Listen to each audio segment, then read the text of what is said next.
Buenas noches para todos los que están aquí y para los que algún día puedan ver este programa. Yo, como les decía a la iglesia el domingo pasado, todo este tiempo del COVID me lo he pasado entre el hospital ingresado y en mi casa estudiando todos estos libros que hablan de las profecías. ¿Y por qué lo hice? Bueno, porque como tenía más tiempo me puse a oír algunos programas de radio y me di cuenta que estábamos realmente viviendo en los tiempos finales. Y yo sé que para el que no es cristiano, estas cosas que quizás vamos a hablar aquí no suenen muy bien.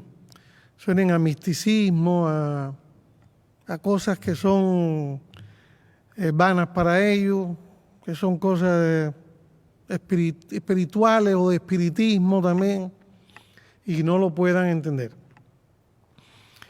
Pero yo les voy a decir una cosa. Yo, en la medida que el tiempo pasa en mi vida, aparte de que yo no me considero ser un gran cristiano, creo que soy cristiano, pero creo que me falta mucho camino por recorrer para realmente estar a la altura de lo que yo debía estar. Pero sí me he dado cuenta que hay cosas que no están de más y que son tan reales como que nosotros estamos aquí hoy. La Biblia, día a día, cada vez que yo la estudio, cada vez que yo leo algo de la Biblia, yo corroboro algo y veo que tiene toda la razón. Y la corroboro en el tiempo y la corroboro con los sucesos que van pasando y veo que todo concatena perfecto y que no hay dónde sacarle nada. Incluso en este libro que yo estoy tratando de terminar, una de las cosas que yo expongo ahí en varias ocasiones escribo es eso mismo. ¿Cómo es posible que no haya un error? No hay un error arqueológico, no hay un error histórico, no hay un error científico, no hay un error geográfico, no hay un error de nada. Si nos guiamos por los estudios que se han realizado de la Biblia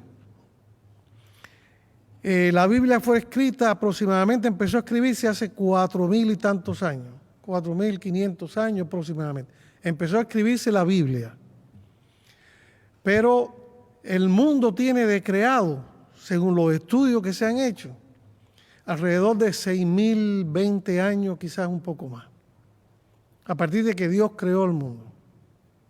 Y esto se saca a partir de un estudio que hizo un sacerdote basado en la genealogía que aparece en los libros del Pentateuco. Cuando nosotros leemos, y fulano engendró a fulano y vivió tantos años, y fulano engendró a fulano y vivió tantos años. Y entonces él hizo un estudio de todo eso, lo sumó, dio un average, y más o menos quedó en que es alrededor de 6,000 y tantos años la existencia del mundo. Pero cuando nosotros vamos, por ejemplo, a la ciencia, de la cual yo soy parte por ser médico y muchos de ustedes igual, vemos que nos hablan de 200 millones de años, tiene tal cosa, 100 millones de años, 50 millones de años. Entonces uno dice, bueno, entonces aquí hay algo que no cuadra, hay algo que no está bien. Tampoco cuadra el versículo bíblico que para Dios un día es como 1,000 años, porque Él no quería decir eso en ese versículo. No se estaba ejemplificando que fuera realmente 1,000 años en el tiempo que estamos. Pero lo que sí es cierto es que lo que se describe en la Biblia con respecto al tiempo de creado el mundo, todo concatena, todo viene bien en su orden. Y esto de los miles de millones de años se queda ahí un poco en la nebulosa. Que si existieron los dinosaurios, Sí, los dinosaurios existieron, pero no tienen 1000 años, 1000 millones de años. No tienen 1000 millones de años, y eso lo vamos a comprobar en el estudio. Yo les voy a decir algo. Lo que yo tengo escrito aquí da para estar un mes hablando. Un mes, o quizás 2, o quizás 3. Porque ustedes van a ver cómo van a empezar a salir preguntas, por lo menos para ustedes internas, si es que no me las hacen, y interrogantes de ¿y por qué dice esto? ¿Y por qué dice la Biblia esto? ¿Y por qué de la genética se habla en la Biblia? Y sin embargo, Watson Crick no hace tanto. Si vamos a comparado a cuando surgió la Biblia, cuando se formó la Biblia, cuando se escribió, no hace tantos años que descubrieron la base de la genética. Y después el genoma, fue casi en el año 2000 que se completó casi el genoma completo. Pero sin embargo ya la Biblia hablaba de la genética. Y yo empiezo este tema en mi libro con algunas de las cosas como dice, bueno, todavía está entre la gente aquello de qué fue primero, el huevo o la gallina. La gente dice, bueno, ¿verdad que está difícil de contestar? No, para nosotros no está difícil. Primero fue la gallina. Dios creó los animales. Pero además de crear los animales, dice la Biblia y dice en Génesis, que la misma especie es la que se mantiene. Con otras palabras, o sea, en ningún momento que un animal podía transformarse en otro, que un mono pudiera transformarse en un ser humano, o que un ser humano pudiera transformarse en otro. Y eso que no se ha podido demostrar a la luz de la ciencia, que nadie se transforme en otro, ni que una planta de mango produzca tamarindo, eso sencillamente está recogido en la Biblia desde el Génesis. Entonces son así pasos tras pasos tras pasos. Yo cuando empecé este libro, yo hice como 7 capítulos. Y yo les voy a decir nada más por arribita, cada capítulo, porque hoy vamos a hacer más bien una especie de introducción y hablar algunas cositas así en general.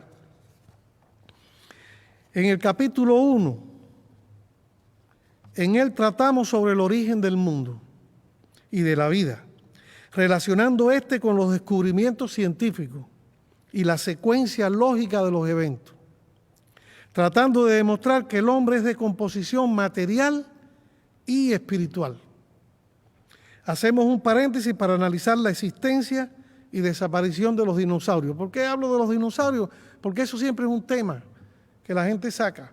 Bueno, si el ser humano tiene 6.000 años de creado y los dinosaurios vivieron 8.000 millones de años, ¿cómo es esto? Y los animales, bueno, pues yo hago un buen análisis aquí de los dinosaurios a la luz de personas que saben más que yo y de estudios que yo he podido hacer. En el capítulo 2 de este libro conoceremos el origen de la Biblia. ¿Por qué es un libro de inspiración divina? ¿Quiénes y cuándo la escribieron? Así como su contenido y principal propósito. Porque la Biblia no es un libro de historia, ni es un libro de geografía, ni es un libro de ciencia. Ahora, incluye historia, geografía, ciencia y de una forma irrefutable. Pero es un libro de un carácter espiritual, para la mejoría de nosotros espiritual. Y hay algo que está ya sumamente comprobado, que lo voy a leer en los otros capítulos, que es que el hombre es de origen material y espiritual. Y ya se habla de alma a nivel de grandes científicos y a nivel de la física cuántica, que es lo último que existe en investigación en estos momentos y que es la que ha dado respuesta a tantas cosas que no se conocían hasta el día de hoy. En el capítulo 3, para el escéptico, que de alguna forma diga que si Dios, que es bueno, creó al mundo y creó el mundo, ¿por qué entonces existe el mal? Para él y para el resto de los lectores está dedicado este capítulo que le explicará cuál es el origen del mal. ¿Por qué existe el mal? ¿De dónde salió el mal? ¿Cómo el ser humano supo que esto era malo y esto era bueno? ¿Quién dictaminó lo que es malo y lo que es bueno? ¿Quién representó el mal? ¿Quién representó lo bueno, lo correcto? ¿Por qué hoy en día en un país está permitido tal cosa y en otro está prohibido? ¿Por qué hay lugares donde los dirigentes se pueden casar con 5 mujeres y en otros lugares con una sola? ¿Por qué hay lugares donde dejan el homosexualismo y en lugares donde no lo hay? Entonces, eso demuestra de que lo bueno y lo malo, cuando el hombre es quien lo está dictaminando, está mal, está erróneo. El hombre no puede dictaminar lo que es bueno y lo que es malo. Uno solo lo pudo hacer, que es Dios, a través de Jesucristo. Y ahí Él dijo las bases de lo correcto y de lo incorrecto. Y todo lo que no esté dentro del plan de Cristo, dentro del plan de Dios, y que no esté aprobado por Dios, es incorrecto, aunque nosotros querramos buscarle explicaciones. En el capítulo 4, una vez conocidos estos capítulos anteriores, entraremos de lleno a describir el contenido de la Biblia de una muy resumida forma, como es natural. Y le demostraremos que no hay contradicción alguna en toda ella. Más bien, usted podrá encontrar en ella la explicación de todo lo que en el mundo ha sucedido, está sucediendo y sucederá. Mira, este problema de las pirámides de Egipto, de los jardines, no me acuerdo ahora que tiene un nombre en francés, tengo que leerlo para recordarme. Todo eso que el hombre no ha tenido explicación, está en la Biblia explicado. Está explicado cómo se hicieron las pirámides de Egipto. No dice, las pirámides de Egipto las hizo Juan Pérez tal día. No, no dice así. Pero si usted razona lo que va explicando la Biblia, se podrá dar cuenta quiénes entonces pudieron hacer las pirámides. Quiénes pudieron cargar esos grandes bloques que todavía nadie puede explicar cómo los trasladaron de un lugar a otro en pleno llano, sin un camión, sin una grúa. ¿Cómo los subieron hasta lo alto de la pirámide? La Biblia lo explica. La Biblia lo explica y yo se lo voy a demostrar a ustedes. En el capítulo 5, acá conoceremos sobre la cronología de los acontecimientos bíblicos, desde el principio del mundo hasta el fin del mismo, en una forma muy extractada, por supuesto. Vamos a ver, y eso es parte de lo que vamos a ver hoy también, desde que se creó el mundo hasta que se va a acabar.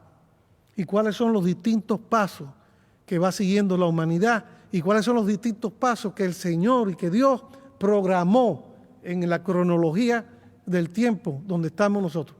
Y en qué etapa de la vida, en qué etapa de esa creación, en qué etapa de este universo estamos nosotros viviendo hoy en día. Y déjeme adelantarle que somos la gente más dichosa del mundo. Porque estamos viviendo donde se han cumplido X cantidad de profecías, donde se están cumpliendo profecías y donde sabemos que se van a cumplir porque están las bases preparadas para eso. Les voy a decir un avance. En el libro de Daniel y los libros todos estos de profecía, dicen que una de las cosas que estarán en los últimos tiempos es el avance de la ciencia. Bueno, vamos a suponer que el anticristo hubiera estado aquí hace 1000 años o hace 500 años. El anticristo va a pernoctar, va a estar haciendo sus cosas malas. Se dice que a nivel de Israel, a nivel del Medio Oriente. ¿Cómo nos hubiéramos enterado nosotros acá en América de que ya estaba el anticristo allá? O de que ya se formó la guerra de Armagedón. ¿Cómo se hubieran trasladado la gente de aquí para allá para la guerra de Armagedón? Que es una guerra mundial. ¿Cómo hubiéramos sabido eso? ¿Cómo nos hubieran llegado las noticias a nosotros hace 1000 años atrás? Por una gente montada en un caballo viniendo desde Israel hasta Estados Unidos. Para darnos la noticia no era posible. Entonces, la ciencia ha ido. La radio, la telepatía, la telemetría, el el televisor, las noticias, hasta llegar al Internet, lo mayor, el Internet. Y todo lo que pase en Israel nos enteramos nosotros aquí a los 5 minutos. Entonces, hay algo que llegó ya, el desarrollo de la ciencia al extremo de que nosotros podamos estar al tanto de lo que pasa en el mundo entero. Y es más, y voy adelantando muchas cosas, pero es que no puedo parar, ¿no? La guerra de Armagedón, la batalla de Armagedón, que es una batalla, no una guerra, es parte de una guerra. La batalla de Armagedón no va a ser solo allá en Israel, ni en la parte de Jerusalén, ni en el valle de Armegido. No, allí va a ser la gran batalla, la principal de todas, donde Dios va a golpearlo a la gente. Pero va a ser batalla, gente de acá, de Estados Unidos, si es que estamos todavía. Acá van a haber batallas. Va a ser parecido, para que tengan una idea, a lo que pasa con ISIS, lo que pasó con ISIS, el Estado Islámico. El Estado Islámico era allá en Irak, en Siria, donde tenía su centro, donde estaban las guerras, donde estaban los problemas. Pero aquí ponían bombas, en Francia ponían bombas, en Italia ponían bombas, el otro se inmolaba por acá, por Uruguay, el otro, entonces eran en varias cosas con el mismo objetivo, con el mismo modelo, con la misma forma. Y la batalla de Armagedón va a ser así, pero no porque lo dice Daniel, no, porque lo dice la Biblia. O sea, nada de lo que yo voy a decir, ni hoy, ni mañana, ni el mes que viene, es de lo que piensa Daniel que va a pasar. O de lo que piensa el escatólogo James, no sé qué, de lo que va a pasar. Yo he tratado de todas esas cosas depurarlas y dejar solamente lo que la Biblia corrobora que va a pasar. En el capítulo 6, este es un capítulo dedicado por entero a la historia del pueblo de Israel, desde su formación miles de años atrás hasta su actualidad. Y si un capítulo será maravilloso de leer y entender, creo que será ese. Porque para mí lo fue. Para el incrédulo parecerá magia el comprobar cómo lo descrito en la Biblia y por supuesto reflejado en este libro se cumplió en ese pueblo y se sigue cumpliendo y se cumplirá. Y para el que tenga sabiduría, recuerden, paréntesis aquí, sabiduría y conocimiento no es lo mismo. El conocimiento es lo que adquirimos nosotros en el día a día, en los estudios. Tenemos conocimiento de matemática, conocimiento de historia, conocimiento. Sabiduría viene de Dios. Sabiduría es saber usar esos conocimientos para el bien y para cumplir con los propósitos de Dios. Y así lo describe la Biblia. La sabiduría viene de Dios. La sabiduría no viene de los hombres. Para ese que tenga sabiduría, pienso que será el punto culminante de su creencia o no.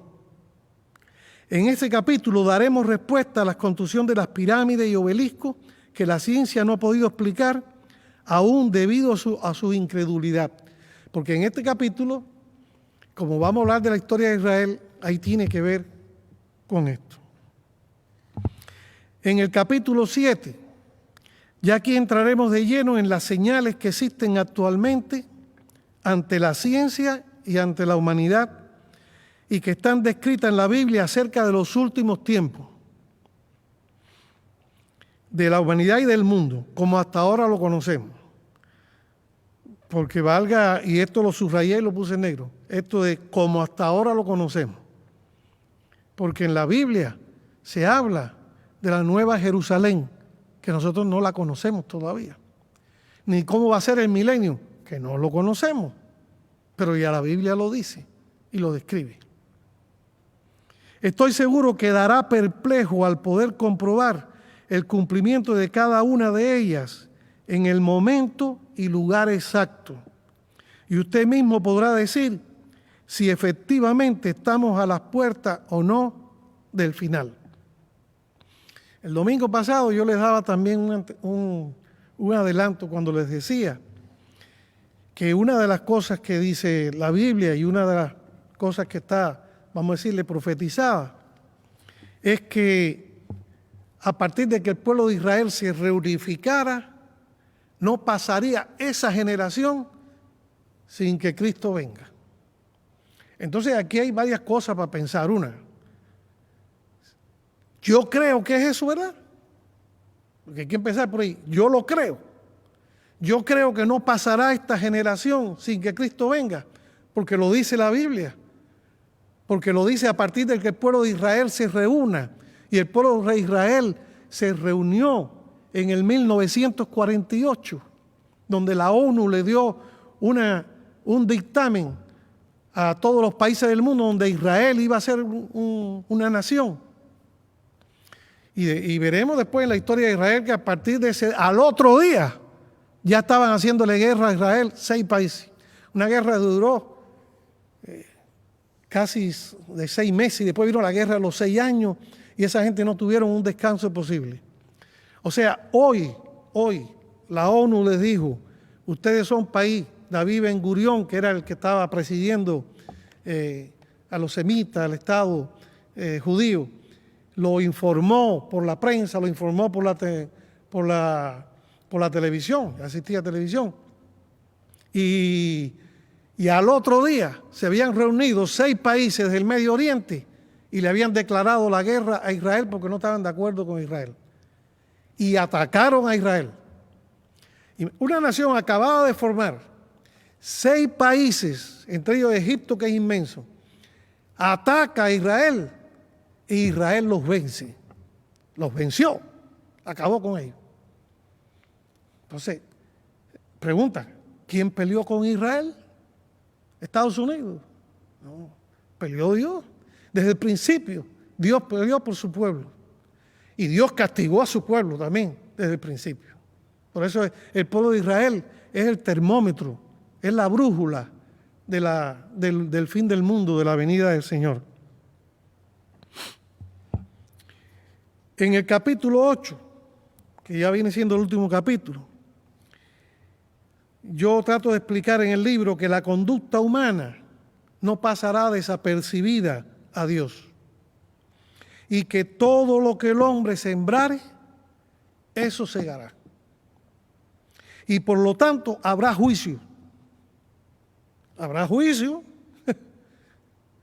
Yo les digo a veces a la gente que no cree, amigos míos y cosas esas, les digo, bueno, mi amigo, mira, está bien, no creas, pero te van a juzgar. Tú vas a juicio, quiera o no quiera, vas a juicio. Y van a haber varios tipos de juicios. Desde el juicio de la gente del Antiguo Testamento, que no puede ser igual que el de nosotros, al de los que han muerto recientes, al de los que se queden en la gran tribulación, a los que nos vayamos en el arrebatamiento, en el rapto, que será el mejor de todos los juicios, será el juicio de Cristo con Él. Aquí describiremos cuáles son los distintos juicios a los que será sometida la humanidad, incluyéndonos todos, de acuerdo al lugar que nosotros mismos hayamos decidido ocupar en la vida y en el mundo con relación a Dios. No se salva nadie del juicio. Algunos serán felicitados. No se les dirá que fueron perfectos. Se les podrá decir, bien, buen siervo fiel. Sobre poco has sido fiel. Sobre mucho te pondré. Pero no porque ese fue perfecto, pero trató de ser perfecto. Y esa es una discusión que tengo yo, y les voy a ser sincero, que la tengo en mi familia. No somos perfectos. Estamos sujetos a una cantidad de cosas incorrectas tremendas. Y constantemente hacemos cosas que no están bien y que no agradan a Dios. Desde cosas que parecen pequeñitas, una mentirita, ya eso no le agrada a Dios. Hasta cosas grandes que la mayoría de nosotros no hacemos porque de algo nos ha servido estar agarrados y afianzados a Dios. No somos asesinos, no somos drogadictos, no somos criminales, no somos ladrones. Pero sí decimos mentiritas. Sí cogemos eso que estaba ahí, que era chiquitico. Entonces, hacemos cosas que no nos dejan ser perfectos. Pero yo le digo a mi familia, cada vez que hablamos de algún tema de esto, el problema no es Daniel, a que tú tienes que mirar. El problema no es a Alejandro al que hay que mirar, aunque sería muy bueno poderlos mirar. El problema es mirar a Dios, porque la salvación nuestra y la vida nuestra depende de la relación con Dios, directamente con Dios. Mi padre fue un gran cristiano, pero tenía su carácter violento. Violento no que pegaba jamás en la vida, ni a nosotros. No me recuerdo en la edad que tengo que una sola vez me haya pegado él, ni a mi hermano. Pero violento en el genio, enseguida cogía la furia, se ponía mal. Pero aún así yo considero que era un gran cristiano. Él siempre nos dijo que cuando él muriera, él quería que el himno que se le cantara fuera: pon tus ojos en Cristo. Y yo me recuerdo en una de esas veces preguntarle qué era lo que le gustaba del himno, pero yo pensaba, yo esperaba en mi adolescencia aquella, que él me iba a decir: no, porque la música es bonita, porque mi papá era músico, tocaba piano, o sea, era el pianista de la iglesia. Yo pensaba que a lo mejor la respuesta era esa, ¿no?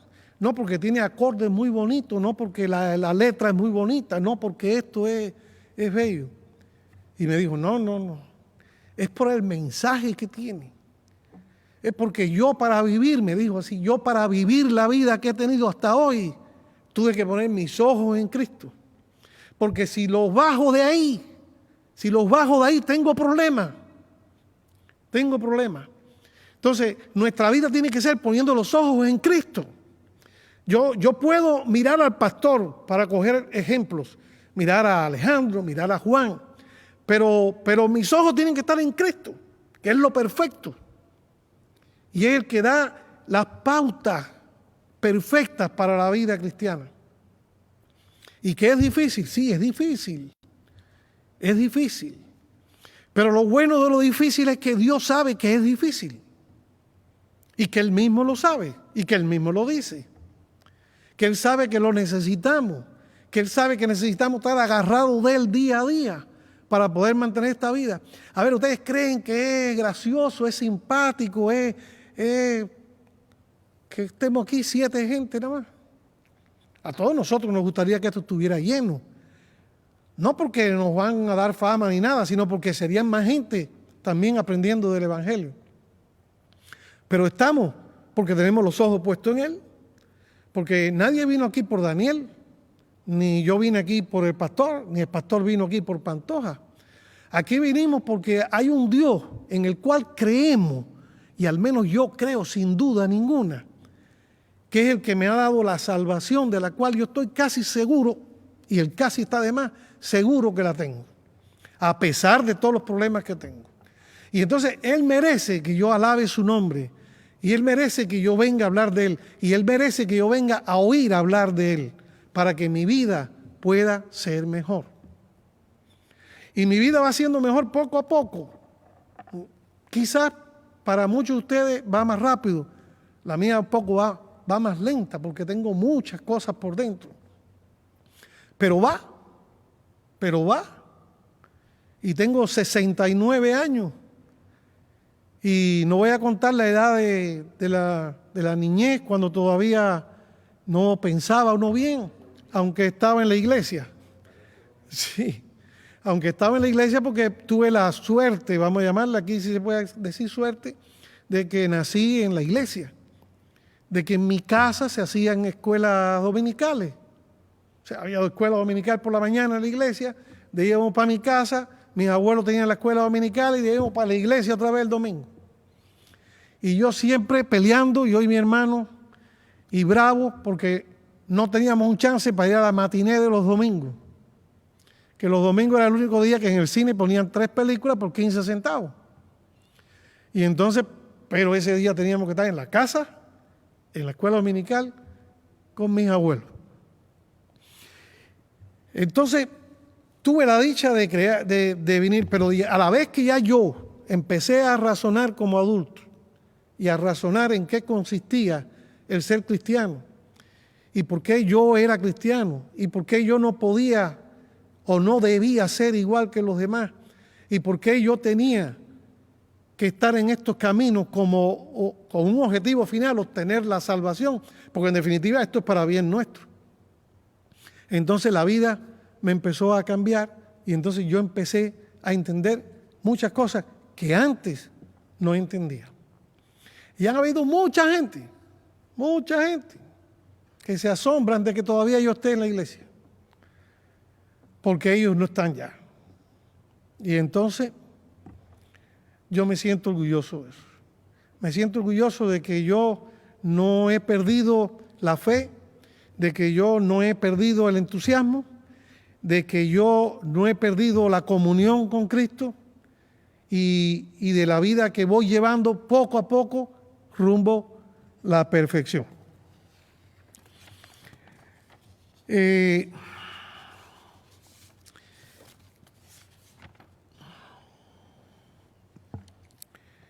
Este libro yo lo titulé ¿Por qué debieras leer este libro? Ese es el nombre de este libro. Debieras de leerlo. ¿Por qué debieras leer este libro? Y entonces, desde la primera hoja, ya yo pongo la respuesta. Y aclaro bien y le digo, ya usted vio la pregunta, a lo mejor le entusiasmó la pregunta, abrió el libro y vio las respuestas ya. Y dice, no voy a seguir leyendo, ¿para qué voy a seguir leyendo? Bueno, ese es como dice el libro de Proverbios, ese es el que no tiene discernimiento, el que no. Pero aún con las respuestas, el que quiera seguirlo leyendo, lo sigue leyendo, el que necesite leerlo. Y las respuestas que yo doy son las siguientes. Primero, porque en él encontraremos la referencia a la única explicación existente y completa hasta el momento del origen del mundo y de la vida. Otro por qué. Porque en él analizaremos las causas de la descomposición humana y el verdadero significado de la vida, increíblemente a la par del incremento de la ciencia. Según la ciencia aumenta, el ser humano se va descomponiendo. Ya estamos en el Internet, estamos en el cosmos, estamos en la física cuántica, estamos pensando y estamos investigando que existe el alma, que están situados en los microtúbulos de las neuronas en el cerebro, de que el alma sale y a veces regresa, de que el alma no está en contraposición a lo que dice la Biblia, cuando sale y regresa o cuando sale y se va directo al juicio con Cristo. Estamos en ese nivel de ciencia, pero los padres matan a sus hijos, los hijos matan a los padres, el hermano roba al hermano, el otro pone una bomba para que se mueran 100 gente, el otro decapita a 30 personas. Entonces, el otro es homosexual, el otro crean leyes, como se están creando en este país, en California, para darle cierta seguridad al pederasta. Ahora el pederasta es parte de los LGBT. Y entonces ahora el pederasta tiene una explicación. Esto está acá en el libro más, pero le sigo dando algunas cositas. Los pederastas, resulta ser que hay una ley que quiere ponerlo, de hecho ya los puso, la ley, tengo el número de la ley, el gobernador que la dictaminó y todo aquí, donde dice que son personas que tienen mentalidad de niño todavía, y que entonces como tienen mentalidad de niño todavía, a él le gustan los niños, le gustan los jovencitos. Entonces, hasta tal edad, si el jovencito no estuvo de acuerdo, se le puede juzgar con unas penas leves. A partir de esa edad, que creo que son 12 años en el nuevo proyecto que tienen, ya no hay forma de juzgar al hombre. Eso lo vamos a ver bien con detalle. Yo tengo la ley completa aquí, todo. Eso no es descomposición humana. Eso no es llegar a lo más bajo, a lo más ruin que puede el hombre llegar. Entonces, si no hablamos también de los transformers, de los transformistas estos, los que dicen que, oye, o naciste con testículos o naciste con ovario. No hay intermedio. Ese llamado hermafroditismo no existe. Eso existe en algunos animales, por ejemplo el caballito mar. Pero en el ser humano no existe. Lo que existe es el pseudo hermafroditismo, que es, por ejemplo, muchachitas que nacen con un síndrome que se llama síndrome de Turner, donde tienen problemas con los ovarios, y entonces tienen una vulva, estamos hablando de los términos que usa la ciencia normal, demasiado desarrollada y parecen testículos, o varones con el Klinefelter, o que no le han bajado los testículos y se le ven las bolsitas, el pene no desarrolló porque sencillamente no tenía la hormona testosterona y parece el clítoris de una mujer. Y entonces, entonces predominan los estrógenos sobre la testosterona, los pechos le crecen un poquito, y si la mamá y el papá son medio tarados en ese sentido, y si el muchachito que está saliendo a la calle se están burlando de él, pues lo dejan que entonces poco a poco él se vaya vistiendo de mujer y se vaya. Pero ese tiene testículos. Lo que pasa es que se les quedaron dentro en el abdomen, no bajaron. Y la otra tiene ovario. Y eso es lo que define el sexo. Y cuando usted va a hacerle una prueba genética, ella es XX y él es XY. Y no hay posibilidad de cambiar eso. Eso es DNA, eso no cambia. Y eso define el varón y define la hembra. Y Dios los hizo varón y hembra. Y Dios hizo primero el varón y después la hembra, para que nadie diga que vino de la hembra. Todo eso lo vamos a ver, lo vamos a razonar ahí también. ¿Por qué primero el varón? El varón es el que define el sexo, porque es XY.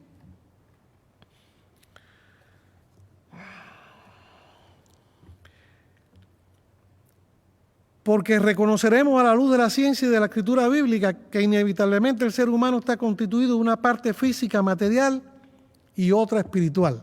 Ese es otro de los por qué debería o debiera de leer este libro.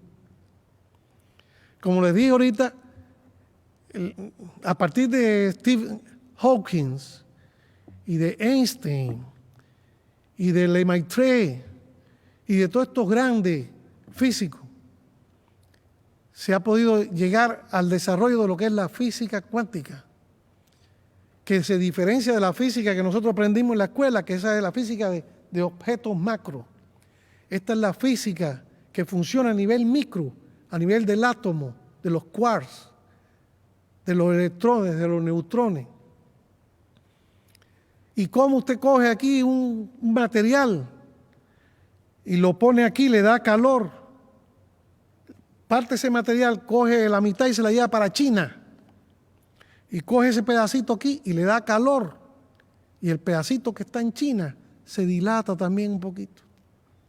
Eso lo explica la física cuántica. Esto no es magia, estamos hablando de ciencia, ciencia constituida. La ciencia que se explica hoy en día en la escuela, en la universidad, la que aplicó Einstein, la que aplicaron todos los grandes estos físicos de ahora, entre ellos Hawkins. El que estaba en la silla. Leerlo porque conoceremos cuál será el fin de la humanidad. Hay una sola cosa de la cual no va a ser el fin de la humanidad, porque estaríamos negando entonces la Biblia misma se contradeciría, que es que no vamos a morir con una inundación, de nuevo, porque Dios dijo que no iba a ser más así, no iba a haber más diluvio. Habrán inundaciones, pero no que el mundo se va a acabar por una inundación. Y déjenme decirle, cuando toquemos el tema este de la creación, a los que han leído y a lo mejor no se han dado cuenta, dice, en el principio creó Dios los cielos y la tierra. Ahí no existe tiempo todavía. Ahí no existe espacio todavía. Y después dice que la faz de Dios estaba sobre el mar, sobre las aguas. ¿Y dónde dice de dónde salieron las aguas?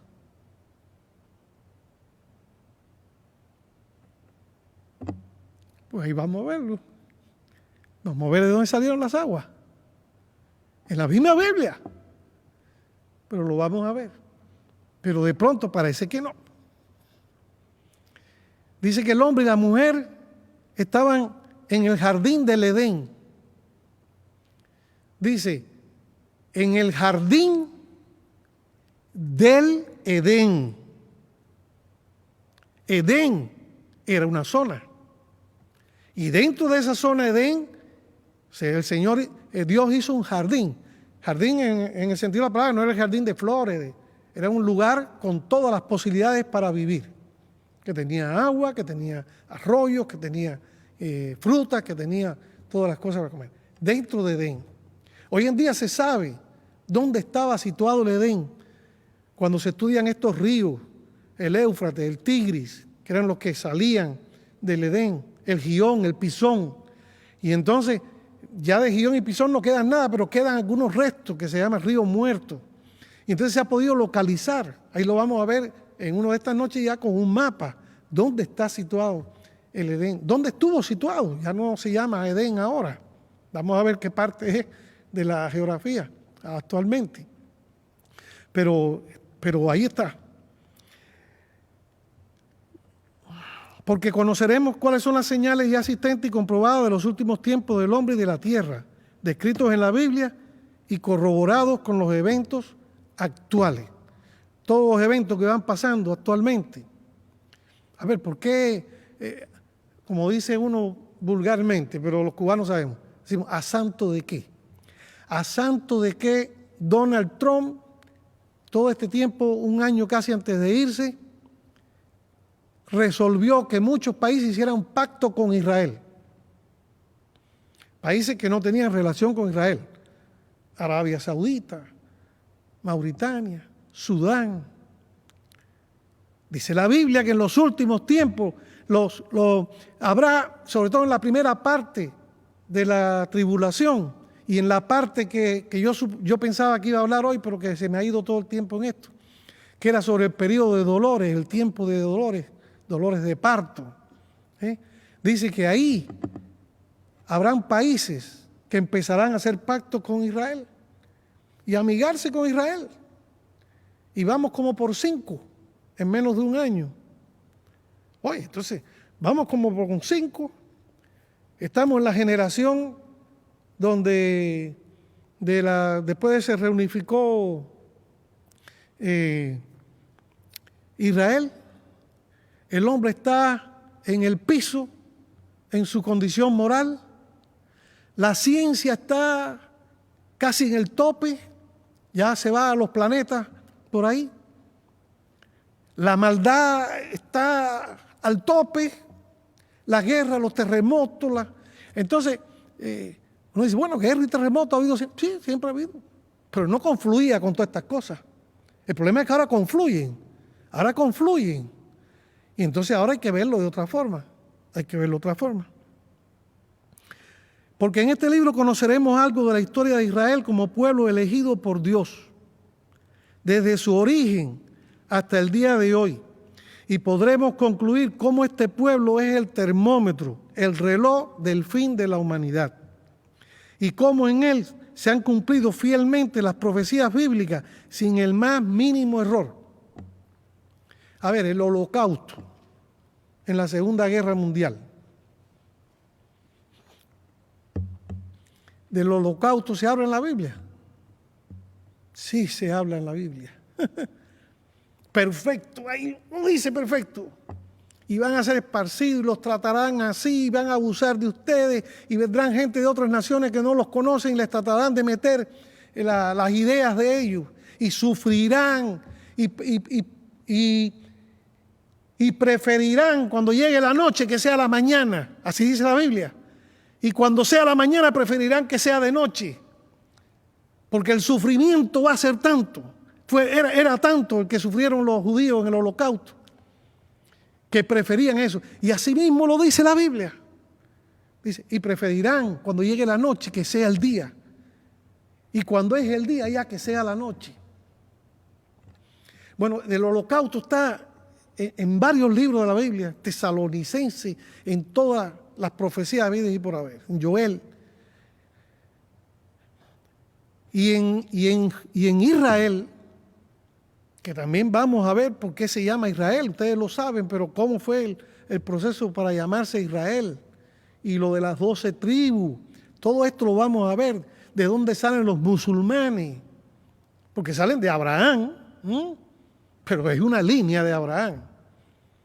¿Y por qué? ¿Y por qué creen en eso? ¿Y por qué son así? Eso de aquí.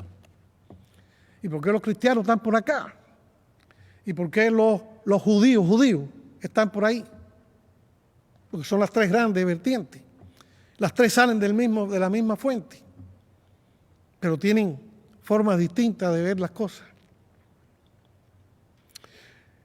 Y al final, porque una vez leído este libro y sacadas sus propias conclusiones, usted se sentirá obligado a hacer una decisión sobre si necesita un cambio o no en su vida con relación a Dios.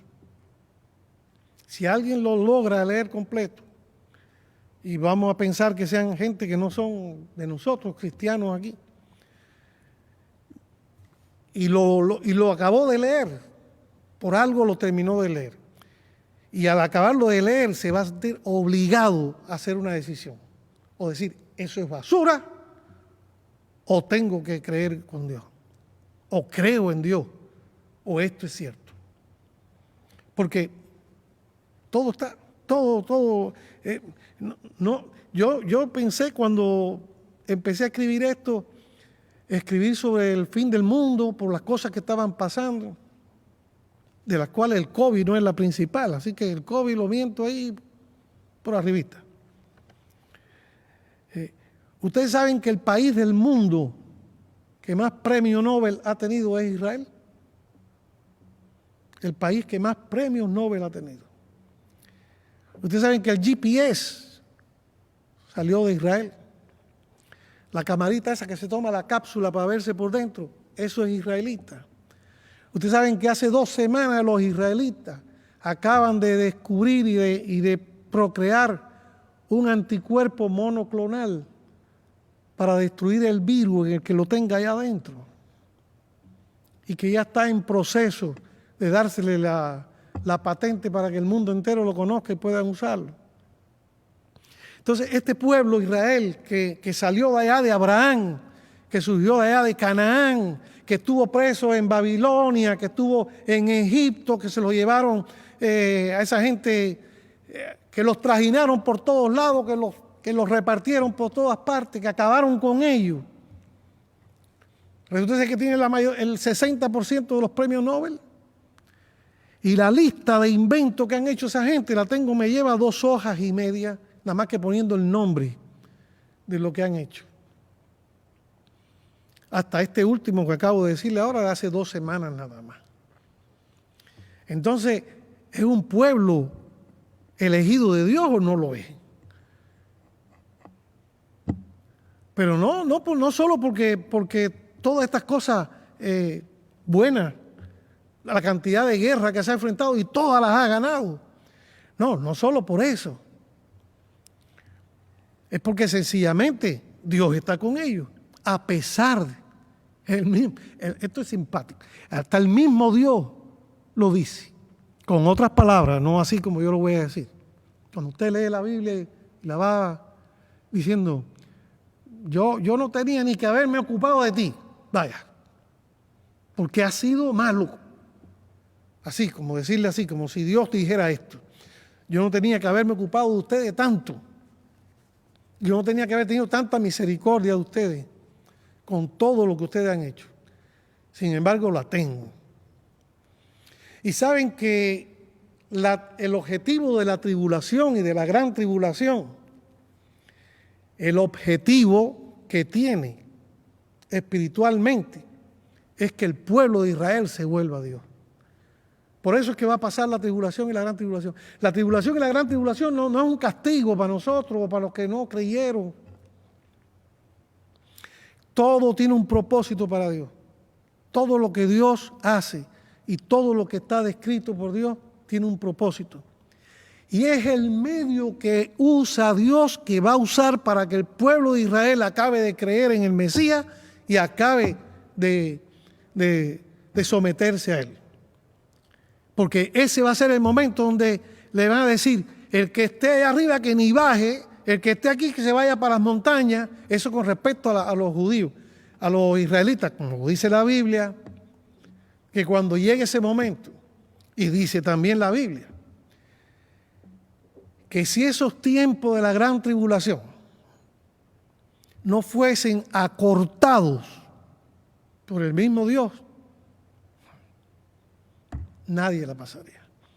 Quiere decir que serán 3 años y medio de gran tribulación, o sea, 3 años y medio de tribulación, 3 años y medio de gran tribulación. Con el motivo por el cual va a pasar de uno a otro, todo está aquí. No es que yo piense que ya para el día 15 va a pasar, no. ¿En qué momento ya va a pasar a ser gran tribulación? ¿En qué momento sigue siendo tribulación? ¿En qué momento va a ser la guerra de Gog y Magog? ¿En qué momento va a ser la guerra de Armagedón, la batalla de Armagedón? ¿En qué momento va a ser la segunda guerra de Gog y Magog? Que siempre hay confusión con eso. Son 2 guerras de Gog y Magog. ¿Cuándo vendrá el milenio? ¿Cuándo va a ser Satanás echado definitivamente al lago de fuego? Porque ya la primera vez fue echada el anticristo y el falso profeta. Y ya para terminar, ya le dije que no hablé de nada de lo que venía preparado para hablar. Les voy a decir algo que sería bueno que, los que puedan volver acá, que tengan interés en ver todas estas cosas, nada más que para ratificarnos que hemos creído y que creemos en algo que es cierto, que es real, creemos en un Dios poderoso, en un Dios que está vivo, en un Dios que no falla, en un Dios que cumple sus promesas. En ese creemos. Y los 7 gatos que estamos aquí es porque creemos en ese. Pero hay algo triste. Por 7 gatos que estamos aquí, hay 70.707 de afuera que no creen. Y entonces es como que a nosotros se nos encomienda esto, que debemos de advertirle a esa gente, porque el tiempo está cerca. Esto no es un problema de miedo, porque aun si no habláramos de nada de esto, el simple hecho de que nosotros nos hayamos arrepentido, de que creamos en Dios con fe, es suficiente para irnos en el arrebatamiento. Y todas estas cosas que vienen atrás van a quedar. Pero miren, que era la última cosa que le iba a decir. Ustedes saben que va a haber un falso profeta, la gran ramera, todo eso. De todo eso está escrito aquí. El Papa, Papa Francisco, hizo una encíclica hace poco. Al término de ello, la encíclica es como una carta pastoral, una cosa así. Y entre las tantas cosas que él plantea ahí, plantea gobierno único, iglesia única, terminar con la ONU, hacer un solo gobierno para el mundo entero, una sola religión, como dije, unos solos principios. Él explica por qué, en qué va la bondad de eso, qué beneficio, que es la palabra, qué beneficio tiene eso.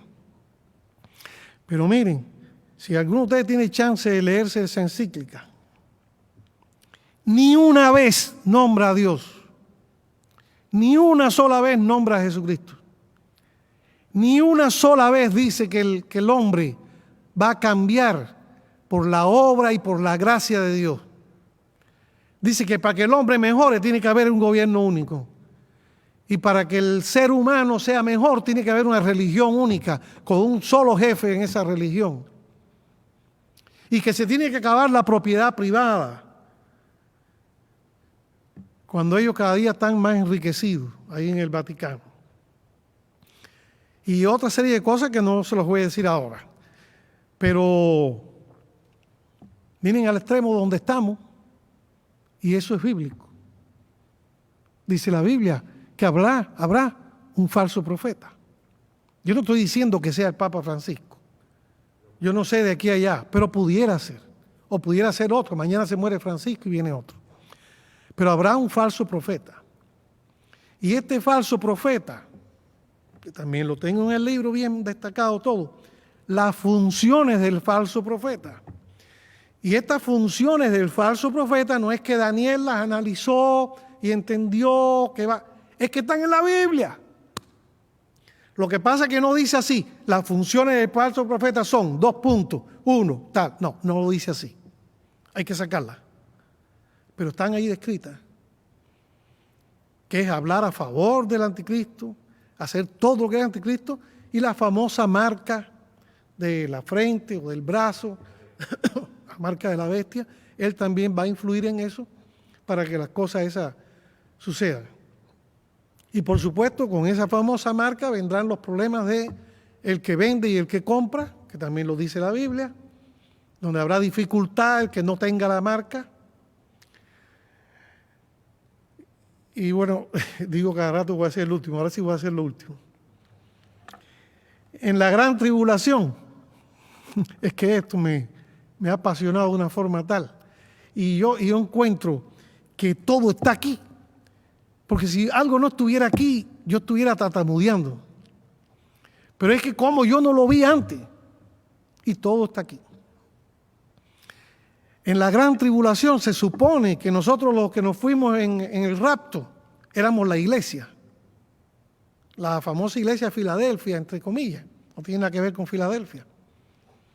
Y que los que se quedaron eran los que no eran cristianos, o no estaban convertidos, o no se habían arrepentido, o no creían, o lo que fuera. Y esos van a pasar la tribulación, y después la gran tribulación, que va dirigida mayormente a los judíos. Pero no quiere decir que a los demás no los toque. Pero hay una pregunta ahí.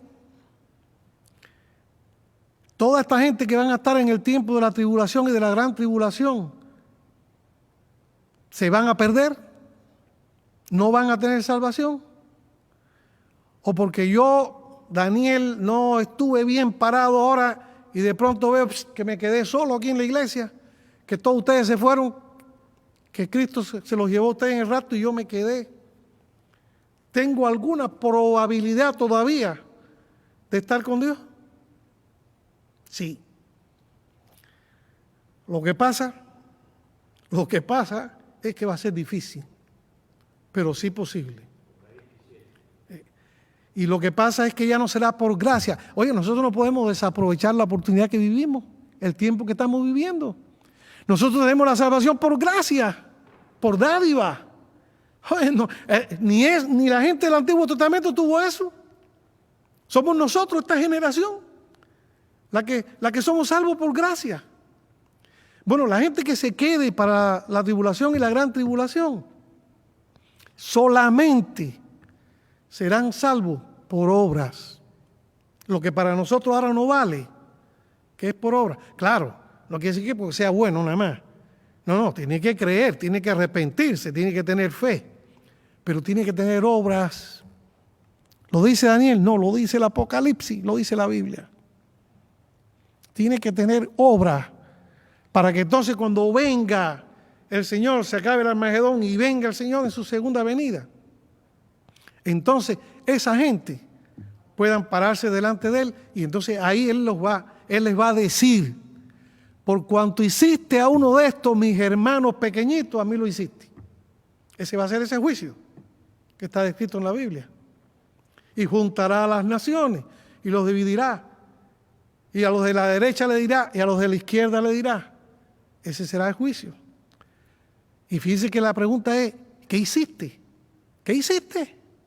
No, yo era bueno, yo iba a la iglesia y yo...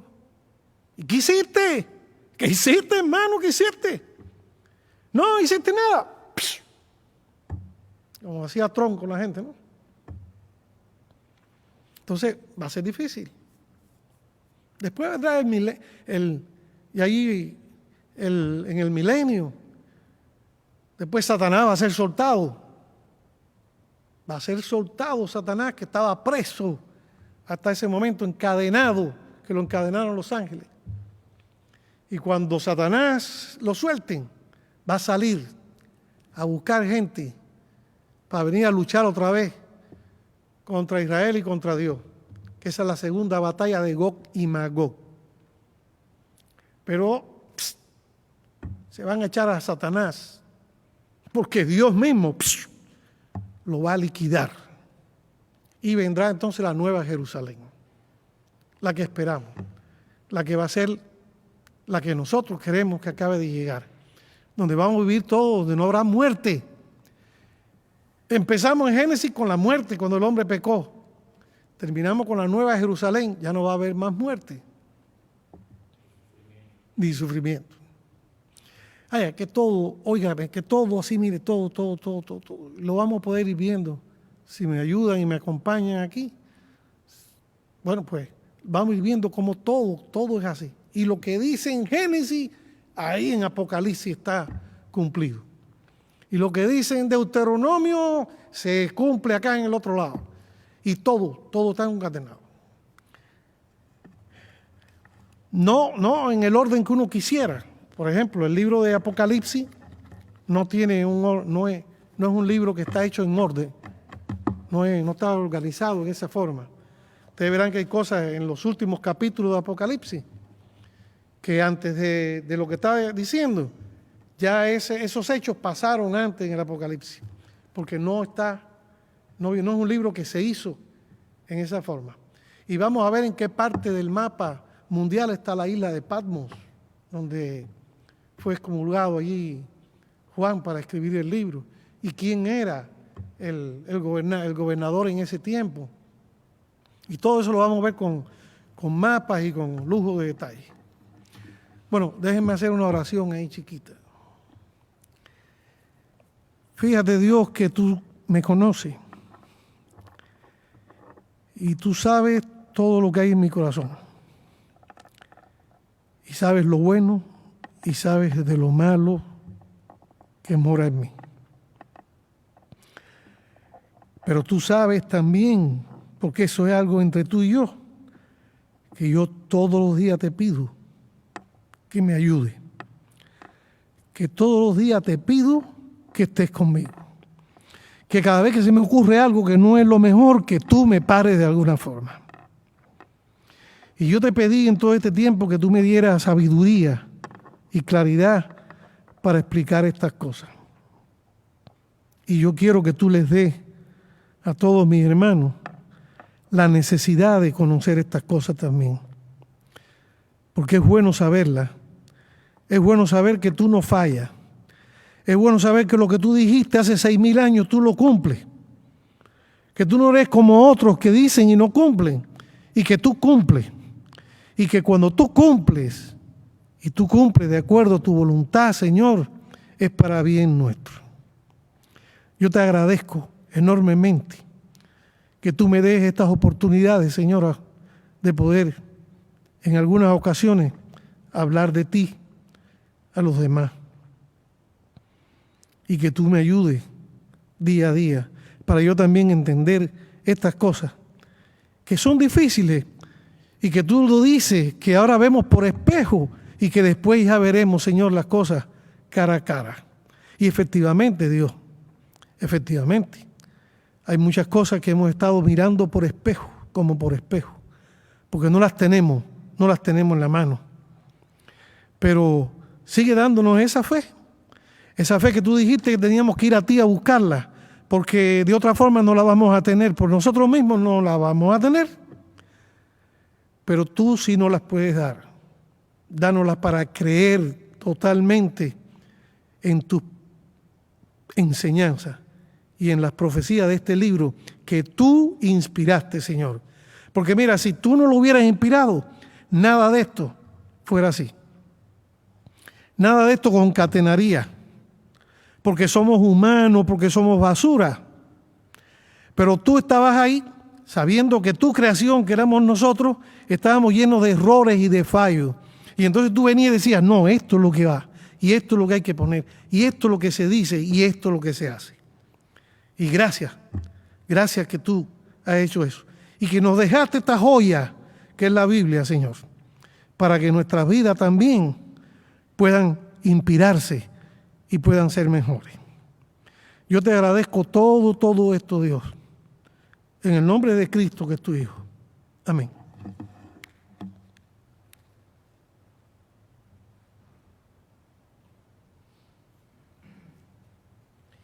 Bien, hermanos, damos gracias al Señor por el primer día que nuestro hermano nos trae este estudio, y esperamos que el próximo domingo vamos a continuar y que sea de bendición para nosotros y a los que han estado viendo o conectándose ahí en la internet.